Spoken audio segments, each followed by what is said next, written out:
I'm being joined by Erik Guthrie, who is the curator of the Laser Tag Museum, to share a little bit about International Laser Tag Day. Hi, Erik. Hello, Lori. How are you today? Doing just fine. Excellent. International Laser Tag Day. Could you tell me a little bit about what it is and what is its purpose? So International Laser Tag Day started out originally as Laser Tag Day, and then based on a number of operators around the world, they wanted to be incorporated in this promotion.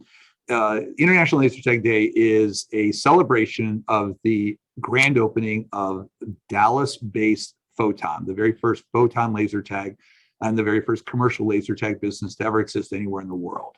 And they opened on March 28th, 1984. And so our very first Laser Tag Day poster at that time celebrated the grand opening of Photon. And since then, we've continued on every year, expanding it to more and more laser tag products. And last year, for example, we actually did a poster that celebrated the entire industry with a variety of different laser tag packs. But it's really just a celebration of the origins of laser tag and allows the operator a reason to run something very unique and very special. So tell me a little bit about how International Laser Tag Day is recognized by the media and how operators celebrate it. We've been very fortunate that the media, mainstream media, has picked up on International Laser Tag Day. We've seen it promoted on talk shows. We've seen it promoted on local news events. And, we see it in newspaper articles, radio interviews that have promoted International Laser Tag Day. So mainstream media has done a great job at picking up on this, which then helps the operators. And the operators themselves are amazingly clever on how they come up with promotions for International Laser Tag Day. We've seen them do things such as roll back their pricing to 1984 laser tag pricing of $5 a game of laser tag. We've seen them tie it into fundraising for local causes that are near and dear to the heart of the community. And we have one operator, friend of mine, Kevin Castor, and his wife Bronwyn have a business called Laser Invasion in San Marcos, California. And they actually took a lot of the old Photon sound files and built it into their laser tag games. And so they promoted International Laser Tag Day by doing it as a retro laser tag experience. And that went very, very well. So I've never, ever ran out of surprise because operators come up with stuff all the time. Every year, they report back to me and tell me what they've done. And I've always been pleased as punch, as the phrase would be, on the ingenuity and the marketing skills of laser tag operators throughout the nation and throughout the world. Now, this year, the Pulsar system is the one being celebrated. So could you tell me a little bit about Pulsar, the system, and why it was selected? So I love Pulsar. It's a little known system. Very few people, to be honest, remember Pulsar. It existed mostly in the UK, a little bit in France. It became the predecessor to a number of other laser tag systems.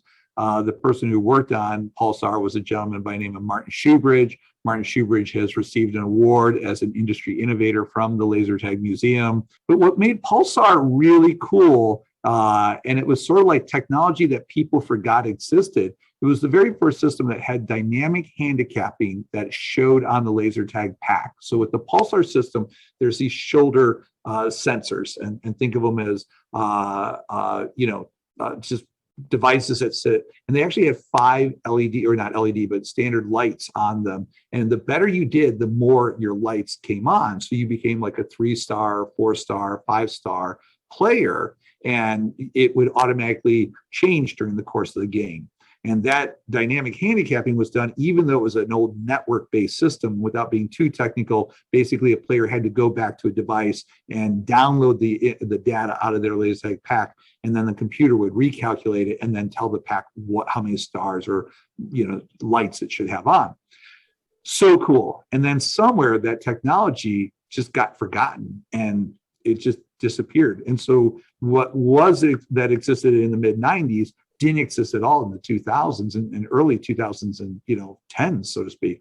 And now we're starting to see some of the manufacturers try to bring back dynamic, ranking into the game. But for 20 years, it was gone out of the industry. Now, you have a very special pack that is being featured in this year's poster, and it's a V1. Could you tell me a little bit about this pack and kind of the world tour that it's taken? Yeah, so here's the downside when you are collecting and for the public to see these really cool laser tag packs. A lot of them were never built to last 25, 30 years. People believe laser tag was a fad in the 90s. And so most laser tag packs were designed to last 2 to 3 years. In Pulsar's situation, their version 1 product, they didn't sell many of, and any version 1 of any manufacturer, there's always deficiencies that should be or do get ironed out in a version 2 or version 3. So in our museum, we definitely had a version 2 pack. There were actually several of them that we have. We've been looking for version 1 for pretty much 20 years. And over in the UK, a gentleman by the name of Gavin Taylor, who is the UK representative for the Laser Tag Museum, and he's been a strong supporter, found this Pulsar Pack on a eBay style website. It wasn't actually eBay UK, but some similar type of auction website.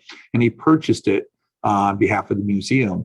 And then we shipped it directly to you for you to model it for this year's International Laser Tag Day poster. So you actually had the chance to wear the pack before we even got it here at the museum. Which was, let me say, very special and a genuine honor. So my personal thanks to Gavin for that. And yeah, that pack was pretty amazing. I'm still, I mean, as soon as I took it out of the box, I think it's great. And we posted the laser tag poster, the International Laser Tag Day poster, on Facebook on the operators group.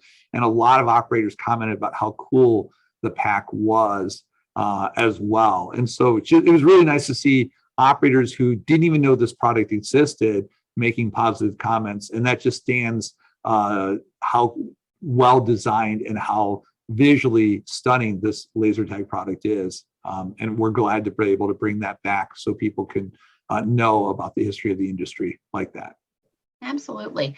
And so it's great to see Pulsar being recognized. And where will people be able to find out a little bit more about International Laser Tag Day this year? So we've got the Laser Tag Day poster listed, strangely, on the Laser Tag Convention website at this moment, as we are actually going to be updating the Laser Tag Museum website. So for right now, the details are at lasertagconvention.com, and then there's a banner right on the front of the website. You can click on that and request your own poster. Details are available there. Eventually, that will go back over to lasertagmuseum.com. We have a fairly extensive revitalization to the museum website planned starting in May of this year. Now, Laser Tag Day this year falls on a Monday. Not all operators have regular hours on Monday, some do. But what are some ways that laser tag operators can still celebrate the anniversary, even if it's on the weekend leading in or right on the day? What would operators do that you'd like to see them do? That's a great question, and that is the downside. Laser tag locations, both in family entertainment centers, bowling centers, standalones, aren't operating as much as they used to be during the week, simply because there wasn't sufficient traffic, in this COVID times. But the weekends, they're crazy busy and they're very packed.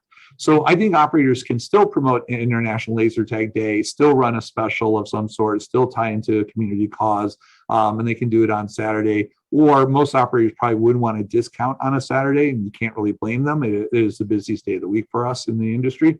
So they could promote International Laser Tag Day on Sunday, March 27th, and then use that to raise funds for local community groups or to promote laser tag on a slower day.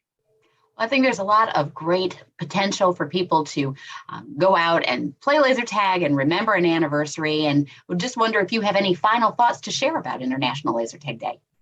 I'm, very excited that there is such a thing as International Laser Tag Day. I think it's amazing that it's gotten as much media exposure as it has. It's been a blessing that so many operators have embraced it and used it to market their facility, in late March, which isn't really, any kind of holidays that you can tie into.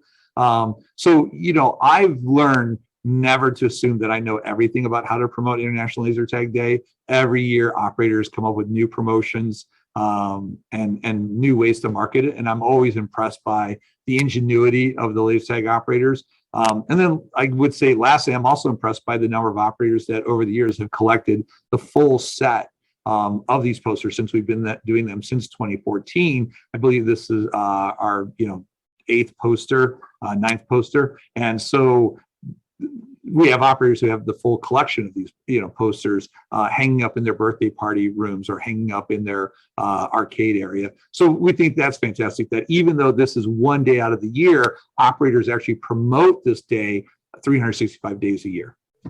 Well, definitely a great way to celebrate and commemorate the laser tag industry. So everybody get out there, play some laser tag and celebrate International Laser Tag Day, March 28th, this and every year. Thank you so much, Erik. Appreciate your time. Thank you.